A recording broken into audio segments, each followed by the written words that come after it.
Hello and welcome back. This is the third tutorial in the series of APP tutorials. Today we're going to go over performance chart files.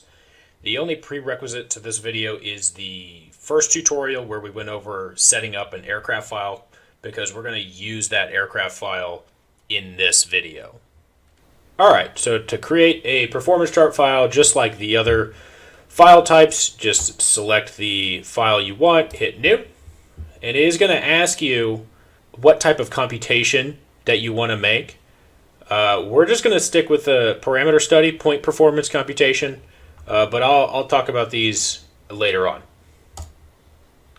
The description tab houses the chart information, so we're going to go ahead and put in a generic chart name, a author, and any comments that need to be made about this specific performance chart file. So next we're going to select an aircraft, so go to the Select Aircraft tab and hit Browse and navigate to where your aircraft file lives. And just like the other tutorial, the aircraft information will be loaded into this aircraft dialog. And then we'll go to Settings, and this is the initial condition for the point performance computation. So our aircraft configurations are going to be loaded in here, and you're going to select the appropriate configuration. So we're going to fly at 3,000 meters. Our velocity is going to be 85 meters per second, and our fuel percentage is going to stay at 100%. Our engine RPM is going to be 2200 RPM, and note that the prop beta field is coupled with engine RPM. Our load factor will be 1, pull-up rate, turn rate are going to be 0. All these guys are going to stay the same all the way down until we hit payload, which is going to be 100% payload. And that's going to put us at an even 1,400 kilos. So now we're going to select the computation type.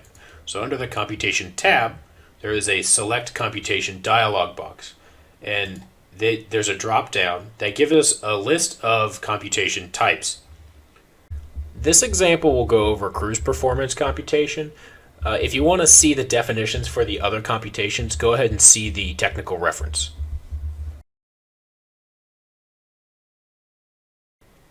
And the X range is going to be velocity,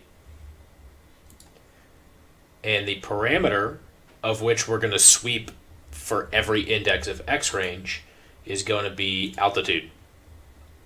So every X range will have an instance of all the altitude indices. So let's say we're going to sweep 40 meters per second up to 100 meters per second with a delta of 5 meters per second. Then we're going to sweep altitude from sea level to 5,000 meters every 500 meters. This means that the 40 meter per second indice on velocity will have a performance calculation done for every altitude instance. And when I go ahead and hit Run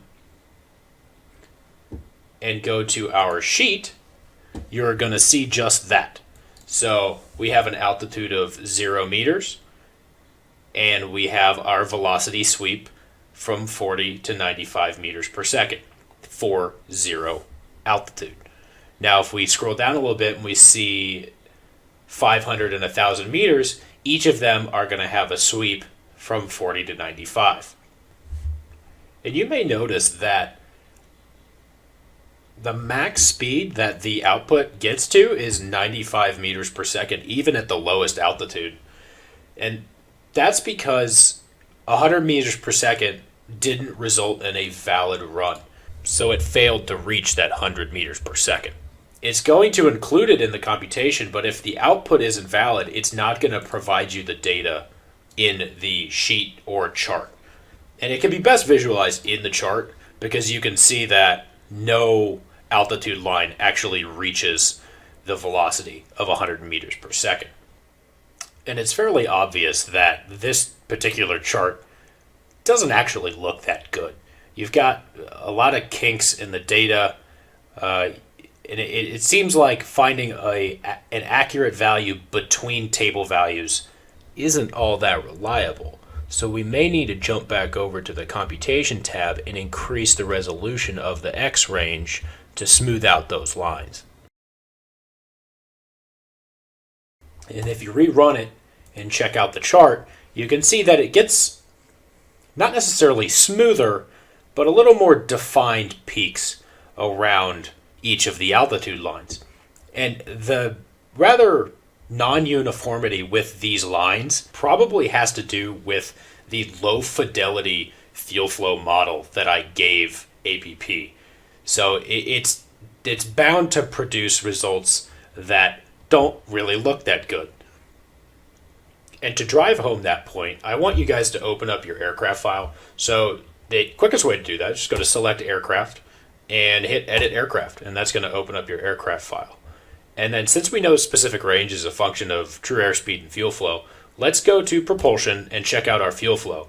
So prop fuel, the data we gave it spans a single velocity of 0 meters per second and is only 6 data points. Now, 6 data points could, realistically describe a data set properly, but we're spanning 40 to 100 meters per second, and these are the points that we have. So APP is interpolating from this data to get the values for a specific range. Well, to get the values for fuel flow, which are then used in specific range.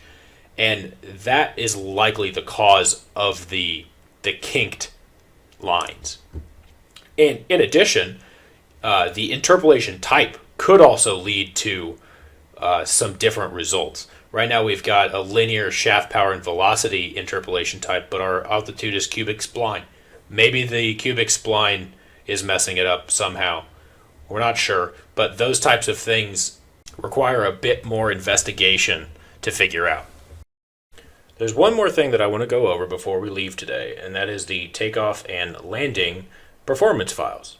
And to make a quick takeoff file, I'm going to go over to the Analysis tab, and I'm going to load in the aircraft that we're using, the single piston engine aircraft, and then go down to the Takeoff and Landing radio buttons, and make sure you have takeoff selected, and hit go.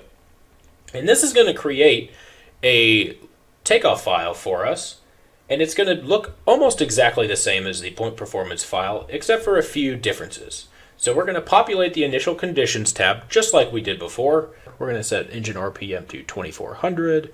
Our payload is going to be 100%, and we're obviously going to start at a velocity of 0 meters per second. So if we go on over to the Computation tab, we can see that it looks quite a bit different than the point performance. We can select the regulation we're going to adhere to. We can select the number of engines that are operating. We have takeoff methods where we can change rotation speeds or climb attitude. And we can change the runway conditions as well. And if all of the conditions are valid, when we run the computation, it gives us a nice takeoff profile all the way up to the 50-foot clearance altitude. And just like the takeoff file, we're going to go do a landing file really quick. And it's going to be the same setup. Select your aircraft, and instead of takeoff, just select landing.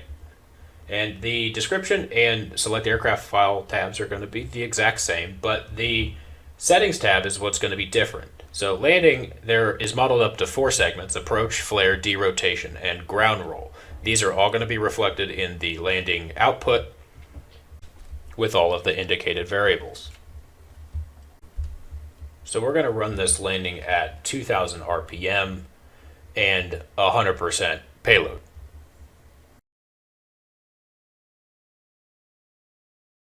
So the landing computation tab is similar to the takeoff computation tab in that we select a regulation, we have a landing method that we can adjust, and we can also adjust the runway conditions. So the only thing on the computation tab that we're going to change is the rotation rate. And we're going to change it from 3 degrees per second to 1.46 degrees per second. And this is because if we kept it at 3, we're going to see some pretty severe ballooning that we want to avoid.